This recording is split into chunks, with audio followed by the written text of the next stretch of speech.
Good morning, good afternoon and good evening, wherever you are in the world today.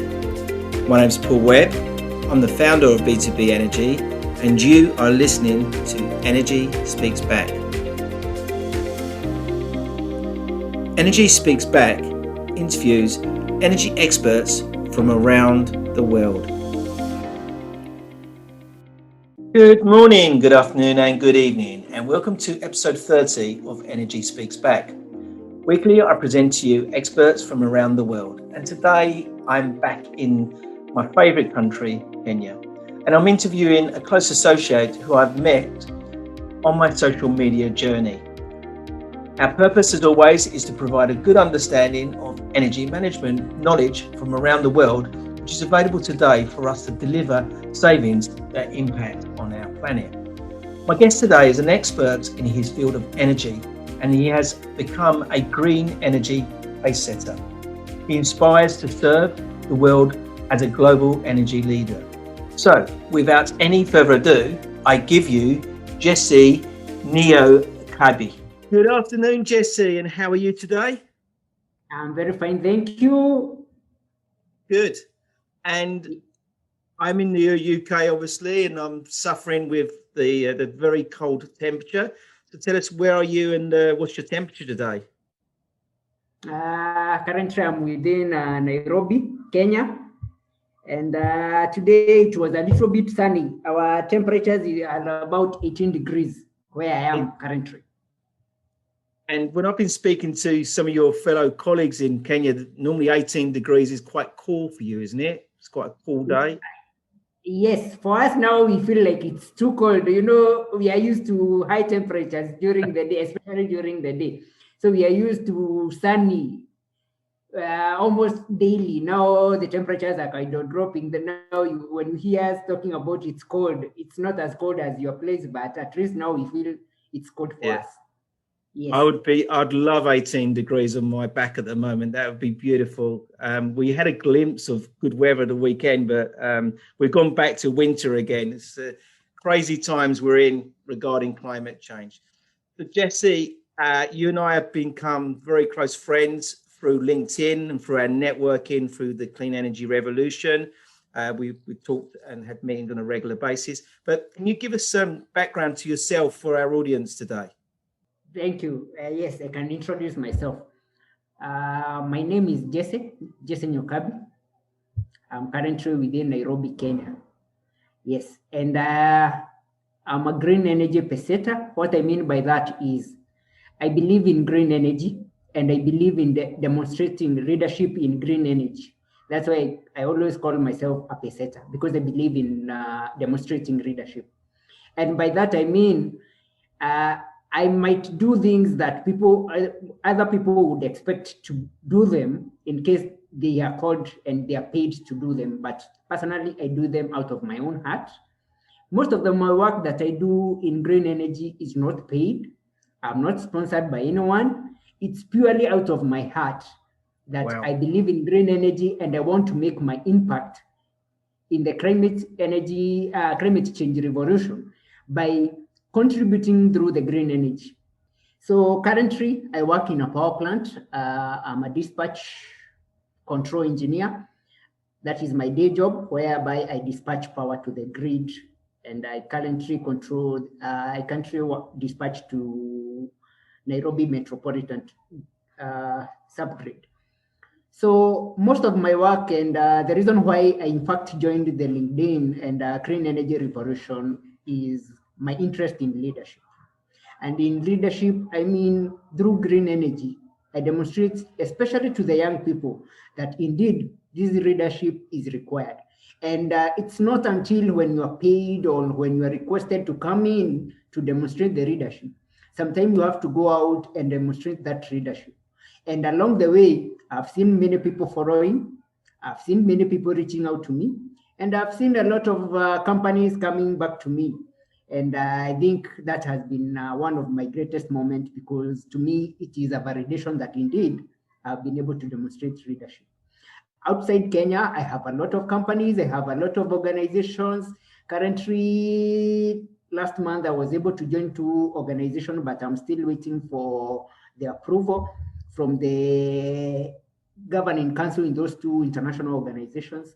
And all these is toward contributing to green energy, which in the long run, our essence is to contribute to the climate change mitigation. So that is me in a nutshell. And I'm one person who can talk and talk and talk. So I think I But can. I encourage you to Yes. talk. I encourage Yes. you to talk. When you talk with that amount of passion, and you're volunteering your knowledge to bring to this industry, and I think that's very admirable, Jesse. Jesse, what's your do you have qualifications in this industry? My bachelor's degree, I pursued mechanical engineering. Right. At Jomo Kenyatta University of Agriculture and Technology, that is within Nairobi Metropolitan. But by the time I was leaving the university, I knew what I wanted with my life, and my interest was in energy. That one I can tell you since I was in fourth year that my interest was in energy. And my experience within the energy industry, I'm very young, indeed very young, because this is my 6th year that I'm within the industry. I'm that young. But now, I don't believe just being young and waiting until when I get old, that's when I start demonstrating leadership. That's why I wanted to inspire the young generation that tomorrow, the future is not tomorrow. We always say the future is tomorrow, but the future is not tomorrow. The future is today, because it is what we are doing today that will impact what will happen tomorrow. So we have to start today. So we don't have to wait until tomorrow so that we start. Let us start today. So after that, after I left the university, my internship I did at a power plant, and I think that's where my career within the energy industry started from. I started from a thermal power plant within Nairobi City. That's where I started my career as an intern, and from there I grew to. I later got a job as a maintenance. Then later I went from the thermal power plants and went to the solar. Right. Yeah, I went to solar. I only worked in solar for 1 year. And one day I just received a call, and I was requested if I was available to work in a company. I didn't even ask which company. I just went. I just said, I'm okay, I can go, I can come and work with you. I didn't even ask what the company was all about. And Really? that's how I got my first full-time job within the power industry. So I have worked with the maintenance department, I have worked with the operations department within the power plant. But aside from that, most of my work has been on innovation development within the green energy industry. Yeah. Most of my research and most of my work has been on innovation development, innovative ideas that can be absorbed within our industry within the shortest time possible, and can be able to also impact on development of our industry. So most of my work has been as that. And initially, most of my work were not published, but along the way since last year, I think most of my work has been published in different spheres of life. So I appreciate, so that has been my long journey. And along the way, I've been able to get certification on different on different areas. I've been under different training that is but my biggest interest, as I always say, is on innovation. And when I mean innovation, I don't just dwell on the technical part of it. I also deal with the whole cycle of energy. That's why you see me doing even a lot of financing and coming up with finance models and looking for innovative ways which we can be able to impact the energy industry. Yes. So you touched on solar. A lot of your posts that I've read in the past have been connected to geothermal. Is that a great passion for yours as well, geothermals? I wouldn't just call it passion. I would say that's where my heart is. Yes. So by the time I left the university, I left with an idea. And so far, I wasn't able to develop my idea. Reason being, I needed a lot of funding to be able to get the idea, to develop the idea. So until last year, January, that's when my idea was approved. That's when my idea was approved. But now again, Corona came and things have been standstill, so we haven't been able to make a step in it. But I believe we will be able to make a leap. So my interest was in, yes, solar, wind, geothermal, and but now I realized my key interest was in geothermal. And the reason why I'm interested in geothermal, my key interest in supercritical geothermal drilling. That's where my key interest is in. Because I believe along the way we'll be able in future to develop this system whereby just a single or a few wells, we can be able to develop enough amount of power that currently is being supplied by a lot of wells that are being drilled. So that's why I have a very special interest in supercritical geothermal drilling. Yes. Though again, I've been with wind, I've been with solar, and so for solar, most of the time my interest is in the grid side. Wind, I'm interested in the grid side, but yes, on the off-grid and the mini-grid, I also have an interest, but my interest is the innovative ways on which we can be able to store this energy, especially for solar. And storage doesn't mean just on batteries alone. We need also other technologies that are matured to be able to give us, to offer us that area of energy storage. Yeah. But all these, I'm not doing it for the sake of I'm being sponsored or I'm being paid, or my interest is to give back to humanity. That's where my interest is. So most of these research on energy storage for mini grid and off grid, I do them just as a way of giving back to the society. But as soon as I do most of my research, I then, to those who are developers, I will be able to partner with them, and for the sake of just humanity developing it. We look at your country and the Kenya and why it's broken down into regarding its energy resources. How is it split, and what's the rough percentages of that split regarding solar, wind, coal, etc.? Currently, the grid, currently for Kenya, our grid is supplied by about 93% by renewable energy. And the renewable energy that is being, we are talking of is solar, wind, hydrogen, not hydrogen, geothermal, and hydros. So those four are the main ones: solar, wind, geothermal, and hydros. They are able to supply about 93% on the grid. And for last year, we had about 93.4 there percent being supplied by purely renewable energy. So in terms of our grid, we can comfortably say it's renewable energy supplied. That is in Kenya. But now we expect growth within the economy of our country. And hence, we need to put infrastructures that will be able to cater for this growth in terms of energy, since energy is just an enabler toward the economic development of any country. Yeah. So this is where now we need some innovations that will be able to cater for that energy demand when that time comes. But for now, currently the discussion is that we have oversupply, because we are currently using about 2,000 megawatts of energy within the grid, whereas the installed capacity in Kenya is about 2,800 megawatts. So we have about 800 megawatts that is not in use.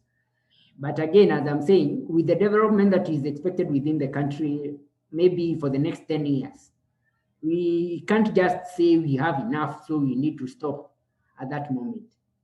We need also to continue. And also there is the challenges that are arising with more solar and wind within our grid system. Remember, solar and wind in Kenya, they are not battery tied. That means we only inject them on the grid when they are being produced. So we don't have the battery system. So the issues of their intermittency has been an issue within our grid.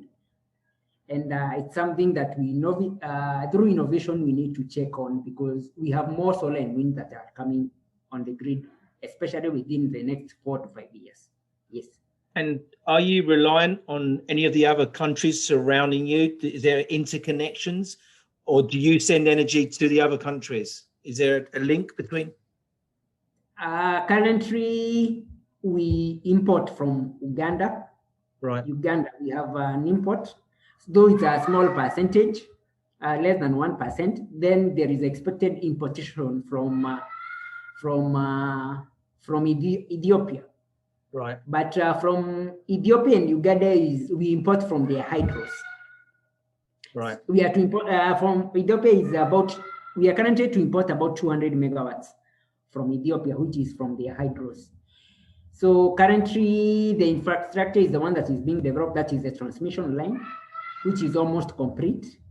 And this is part of the East African power pool, whereby different countries are to interconnect with each other so that we can be able to trade power from one country to the other country. Wow, that's good. And how many suppliers, is there different suppliers on the wholesale side? How do they sell it into the... Currently, we only have one utility within our company, within our country. So the only one, there has not been able to bring in another player within the distribution industry.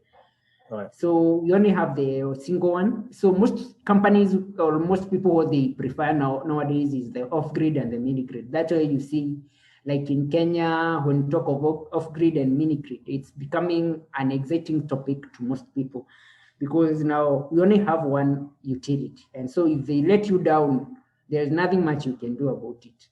Yes, yeah. I believe you were asking something to do with the corporate PPAs, whereby the companies goes and buy the power directly. These are negotiations that are on the table, but currently we don't have one single that we can talk of. But currently there are negotiations on some companies that want to buy directly from the generating plants. Yes. Yeah. Okay.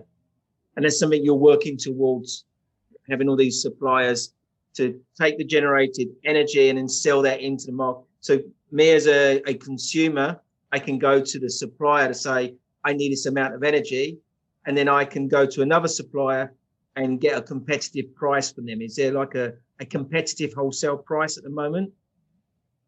Yes, currently now what is ongoing currently is negotiations on the same in terms of the corporate PPAs. There is currently ongoing that I know of, and we hope soon the PPAs will be ready so that it can already so that we can start on it. Though our Energy Act 2019, our energy law has approved it, so it's just about now doing it in terms of actions. Yeah. So yes. I've been to Kenya in 97. No, I think it was more 98. In 1998, I traveled to Kenya on a vacation and stayed there and done some safari. And at night, especially when we was in safari in the parks, energy wasn't so reliable. We had calculated shutdowns and the blackouts as such. Are they still going on, or are we in a position where they're cancelled out now? I remember that time, well, within 97, 98 there. I was young, I was in primary school. And I remember like we only used to have power in our home on Tuesdays and Thursdays. The rest of the days there was no power. Really? So currently we are doing well. Currently the figures that we have is that we have about 69 to 75% of the population being connected to the grid. So we are to the minimum 69%, to the maximum about 75%. But now the power outages, especially within the western side of Kenya, is still not so that reliable. But the transmission lines are being worked on. Right. In fact, the reason why we import from Uganda is because the power there within the western side of Kenya, which borders Uganda, is not so that consistency. So the transmission line are almost through, and they will be able to enjoy reliable amount of power. So currently, I can say we are doing well as a country. Mm-hmm. Yes. Excellent. I'm glad to see that there's been an improvement. I look forward to coming back to Kenya and not having. But it's good fun to have candlelight dinners and things like that. It can be good fun. Yeah, But yeah. now with the counties coming in, the we expect more of the mini grid, especially with energy democratization, whereby now like the counties can be able to produce their own power and supply it to the people within those areas. That's why you see mini grid and off grid has become a topic that excites almost everyone within the world, especially when it comes to Africa and especially when it comes to Kenya. Yeah. Yes, though again, now the cost becomes a challenge because now setting up like a mini grid or an off grid, remember there is a lot of taxation within the outsourcing of these requirements, like the solar panel or the wind turbines. They are still under tax. So by the time you set up a mini grid or an off grid, you find it's a bit expensive as compared to the grid. Because for grid tied, you find sometimes they are given tax exemptions, which they are able to bring the cost down. So currently, that has been the biggest issue, and we hope along the way we will be able as a country to streamline whereby the off-grid and the mini-grid will be given the same advantages as compared to the grid type. And if possible, they can also be given even a further tax exemption, because at the end of the day, the essence is to bring power, to be able to power these people who have not previously been powered, because our target was by 2022 we'll be able to have 100% of Kenya powered by electricity, whereby we no longer have to depend on the kerosene and stuff like that. And generators. Yes. And tell me, so has the government got a strategy going forward regarding this, regarding the renewables and increasing that? Are the government fully behind all this? The government is still behind it, but when it comes to the off-grid and the mini-grid, it hasn't been so that supportive. I can't say they are that supportive. But I would expect like the counties should be in a forefront to making it a viable business to have off-grid and the mini-grid. For a very single reason, the people who are to benefit are the people who are, most of people who are far away from the grid, whereby sometimes you find the cost of taking the grid to them and the cost of the mini-grid and the off-grid would not compare. So at that time, the best people to be able to fight for such an idea is the county governments. They should be in the forefront.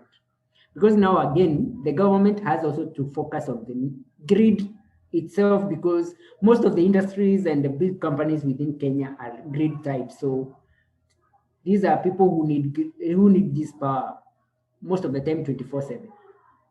Yes. And tell me, what if you was the government today, where would your focus be going? What would you be doing personally? Myself, I wouldn't even think twice. I would go for off-grid and the mini-grid to be able to make these businesses viable as possible, so that at least we can have the 100% child. Again, we are talking of a country whereby we are looking forward to have the economy expand, and so we need a lot of powers. And so if we need a lot of powers, even having people whereby they are being serviced by the mini grid and the off grid, it means the rest of the power can be used by the industries that are able to utilize from the grid. Yes. And predominantly, I know there's some industry in Kenya, but there is a lot of hotels that rely on that power, isn't there? Hotel is a big industry for Kenya. Because I've spoken to Maxine, who's been on now and talking to us about how it's been very interesting. I've got this thing about Kenya. Obviously, I've been there and I've got a great belief in the country. I've interviewed Festus regarding the environmental side, and Maxine regarding the management of hotels and energy management from that side. It's really interesting how now I'm joining the middle up now with the generation of energy and the grid. It's interesting to see all that story coming together. I'm quite amazed with that. I haven't planned that, by the way. That's just as it has happened. Is there group of experts within Kenya currently that is bringing all this together? Yes, especially on the energy side, the energy professionals, we have experts, and the best thing is that now we all of us have a different areas that we play in. Myself, I might be on the grid side, but there are my fellow experts who are also the off grid and other parts, other members of the energy experts who are also within the mini grid. So we have an organization where we all meet and share ideas and share knowledge and share challenges within the industry. And it's a good way of, because at the end of the day, you find, as I always say, you can't discuss like a mini grid and a grid in the same discussion. They have different challenges. And these different challenges, if you bring them together, you might lose the idea that you really wanted to look at. So most of the time, we talk, if it is the grid side, we let the grid side people talk about what they do. If it is the mini grid, we give them the opportunity to also discuss their side. And we come together now to look at what are the challenges? How do we solve these challenges? How do we bring this country forward together? Because if you find, like for the power generation side in Kenya, I would say we are doing perfectly well. Perfectly well. But now you realize we need the economy to grow. Because if the economy doesn't grow, we will have more power generation in terms of installed capacity, whereas the power consumption on the other side is not growing. And if it doesn't grow, it becomes a challenge and it becomes a cost to the utility because they still have to pay for the availability of this installed capacity. Yes. So we have an energy organization where we work all of us together, and we have the support of the Ministry of Energy. We have the support of all other players within the industry. And so, Jesse, it's been really great listening to your story and hearing your heart speaking, if I may say that, and your passion. Is there anything that you can give back to our industry today? I'm sorry I'm putting you on the spot, but is there anything that you could give back today to our listeners about yourself and about what we can be doing? My biggest interest would be to see more of this innovation being materialized. I'm really obsessed when it comes with being innovative, seeing things that others are seeing as normal, but seeing them in another angle. And I think through LinkedIn, I've gotten a lot of comments from people that you always see things on a different angle. Well, what looks like normal always look like abnormal to you, and you see things on a different angle. And one thing is that yes, the innovations are there, but how do we bring them to materialization? How do we implement them? So this is where now my biggest interest comes in, looking for ways whereby these ideas looks like it's so big and not manageable. I bring it to the level where people understand and people are able to see, yes, we can do it. And to be able to demonstrate that leadership, that indeed we can do it. Yes. And I think one of the things I can celebrate about myself is that sometimes back I proposed an idea in 2018. And just last week, I had the discussion ongoing that indeed the idea will be going on. And this is idea whereby I was focusing on our grid might need some of these ancillary services that may not be available for now, but we need to look of ideas whereby these ideas can be implemented.